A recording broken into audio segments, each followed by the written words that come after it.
What is up, everybody? It is Alex, the Boogeyman here from Title Boxing Club in Rochester, New York, with your focus point of the week. We're going to go to Mark. Mark, what is your question for this week? Hey, Alex, tell me, when is it appropriate to switch stances? An interesting question, and something we used to do a lot when we first started. We'd have people switch stances. People, the right-handed people would go to a southpaw stance and vice versa. We do that a lot more, and we stopped. I'm going to tell you a little bit about why. I had done a midweek musing before about that. You could check it out. But there are, in terms of the question, there are some times when you could say it's appropriate. I'm going to tell you why some boxers might do it. Especially too if we're talking about kickboxing as well, where it's a little bit more common, and some cases where I could advocate doing it in the ring. All right, guys, we're talking switching stances. I'm standing far enough back so you can see my feet. You can also probably see that I'm not wearing shoes. I'm not sure why. When it comes to switching stances, I like to think of this as two separate things. So first is simply being a switch hitter, someone who will fight for extended periods of time in their non-dominant stance. For instance, I am right-handed, I am an orthodox. If I were to stay southpaw and just fight like this, just for extended periods of time for no particular reason other than to confuse my opponent or, to add a new wrinkle in, mix things up a little bit, that can be effective. There aren't a ton of boxers who do this a lot. Terrence Crawford, as I mentioned in the video, you should watch that video, is a notable exception.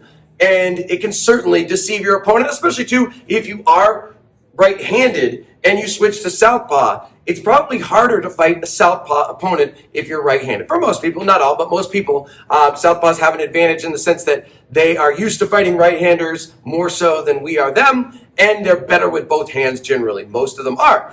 So it could be an advantage, but it's not something I recommend learning for all the reasons I mentioned in that video. Then there's also shifting, which is changing our stance, but only for a brief period of time, a more limited period of time, in a way that is advantageous to specific moments. So, for instance, let's say Mike Tyson, another one of my favorite fighters, use him as an example all the time. If he would do this, and he could use it very effectively, like let's say I'm going to throw that rear hook, that number 4 rear hook, instead of just throwing it from here, he would step and bring his right foot around to start unloading power punches. So he would move into a southpaw stance and then start throwing punches, even stepping while he was throwing some of them. This was effective because he was shorter than a lot of people, so he could cut the distance very fast. He could also, more importantly, get a better angle. He was a master of angles. Boxing is all about angles.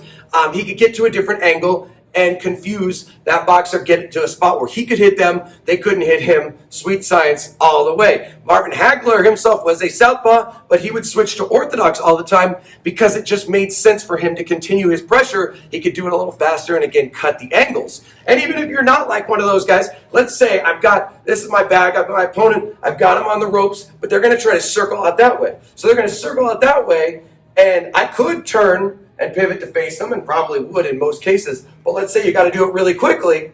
This might even be faster. So I'm throwing punches, and then suddenly they're over there. I switch to southpaw. You could say this to him for a self-defense situation, right? Imagine you are the attacker, and I'm standing there like this. I could react a lot quicker that way than I could swing it all the way around like that. So it makes some sense if you've got to react quickly. And that's another thing I would say in boxing that makes sense. If I am right here in my orthodox stance, and I got to get out of there, I got to move quickly. Let's say I got to move out that way. It's going to be easier for me to do that, to cross my feet, because you got to hurry, and it's faster sometimes you cross your feet. That makes sense. Kickboxing, we do it a lot more, usually for the same kind of reason. It makes more sense with angles, and the fact that you're picking up your foot a lot gives you those opportunities. So, if I throw a jab cross, and I throw that switch kick, I just put that foot right down, start going into elbows, inside fighting, get that different angle. More common in martial arts kickboxing for those reasons, because your foot is constantly being picked up, so you can use it advantageously. Not so much in boxing, but you know what, Mark? We're going to work on it this week. We're going to actually do some switching of stances. Try not to make it too confusing. We'll certainly make it optional, kind of old school, go back to how we used to. So we're going to get better at that technique, all techniques, because, of course,